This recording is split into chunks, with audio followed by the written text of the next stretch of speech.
আসসালামু আলাইকুম। Hello everyone. মেঘলানোর বিডি চ্যানেল ও মেঘলানোর বিডি পেজে আপনাদের সবাইকে স্বাগতম।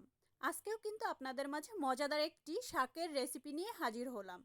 আজকের শাকের রেসিপি হলো বথুয়া শাক রেসিপি বা বেতো শাক বা বত্যা শাক রেসিপি। রেসিপিটি তৈরির জন্য আমি শাক নিয়েছি। এর মধ্যে দিয়ে নিচ্ছি রসুন কুচি, পেঁয়াজ কুচি ও কাঁচামরিচ ফালি পরিমাণ মতো। এগুলো শাকের মধ্যে দিয়ে দিচ্ছি। শাকগুলো আগেই আমি ভালো করে ধুয়ে কেটে নিয়েছি। এবারে শাকের মধ্যে লবণ দিয়ে নিচ্ছি স্বাদ মতো। লবণটা দিয়ে এবারে একটি ঢাকনা দিয়ে ঢেকে শাকটাকে মাঝারি আঁচে জাল করে নিব 4 থেকে 5 মিনিট সময় নিয়ে। 5 মিনিট পর ঢাকনাটা তুলে নিচ্ছি। ঢাকনাটা তুলে শাকগুলোকে খুব ভালো করে নেড়েচেড়ে নিচ্ছি। শাকের মধ্যে আমি ছোট্ট একটি আলু দিয়ে নিয়েছি। আলুটা দিলে শাকের টেস্টটা বেশি ভালো হয়। এবারে শাকটাকে উল্টে পাল্টে খুব ভালো করে নেড়েচেড়ে আলুর সাথে মিশিয়ে নিচ্ছি। শাকটা মিশিয়ে 3 থেকে 4 মিনিট সময় নিয়ে এভাবে নেড়েচেড়ে নিব।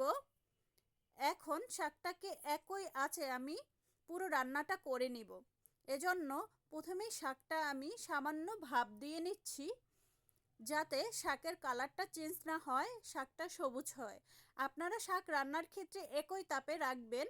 মাঝারি বা কম আঁচে শাক রান্না করবেন না বা উচ্চ তাপে রান্না করবেন না। সবসময় চুলার তাপটা একরকম রাখার জন্য চেষ্টা করবেন। আমি সেভাবেই রাখছি। আমি শাক নিয়েছি পরিমাণ মতো এবং এর মধ্যে পেঁয়াজ কুচি ও রসুন কুচি দিয়ে শাকটাকে খুব ভালো করে সেদ্ধ করে নিচ্ছি। শাকটার পানি টেনে আসলে এবং হাফ সেদ্ধ হয়ে গেলে নেড়েচেড়ে শাকটা তুলে নেব। শাকটা প্রায় সেদ্ধ হয়ে গিয়েছে। এখন শাকগুলোকে কড়াই থেকে অন্য একটি পাত্রে তুলে নিচ্ছি। এবারে কড়াইতে তেল দিয়ে নিয়েছি হাফ কাপ পরিমাণ। এর মধ্যে 4 পিস শুকনো মরিচ ছোট টুকরো করে কেটে নিয়েছি, এগুলো দিয়ে নিচ্ছি এবং শাকের এবারে তেলটা গরম হলে এর মধ্যে দিয়ে নিচ্ছি হাফ চা চামচ পরিমাণ আস্ত জিরা। এখন 1 মিনিটের মতো কম আঁচে টেলে নিচ্ছি তেলের মধ্যে। এবারে জিরেটা ও মরিচটা টালা হয়ে গিয়েছে। এখন এর মধ্যে দিয়ে নিচ্ছি 4 টেবিল চামচ পরিমাণ রসুন কুচি ও হাফ কাপ পরিমাণ পেঁয়াজ কুচি। এবারে রসুন ও পেঁয়াজ কুচিটা দিয়ে নেড়েচেড়ে 4 থেকে 5 মিনিট সময় নিয়ে মাঝারি আঁচে তেলের মধ্যে ভেজে নিচ্ছি। পেঁয়াজটা সোনালি কালার হয়ে আসছে এবং এখন এর মধ্যে আগে থেকে সিদ্ধ করে রাখা শাকগুলো দিয়ে নিব। পেঁয়াজটা গোল্ডেন কালার হয়ে আসলে এর মধ্যে শাকগুলো দিয়ে নিচ্ছি। শাকগুলো দিয়ে শাকগুলোকে নেড়েচেড়ে খুব ভালো করে পেঁয়াজ ও রসুনের সাথে মিশিয়ে নিচ্ছি। এভাবে মিশিয়ে নেড়েচেড়ে রান্না করে নিব 3 থেকে 4 মিনিট সময় নিয়ে।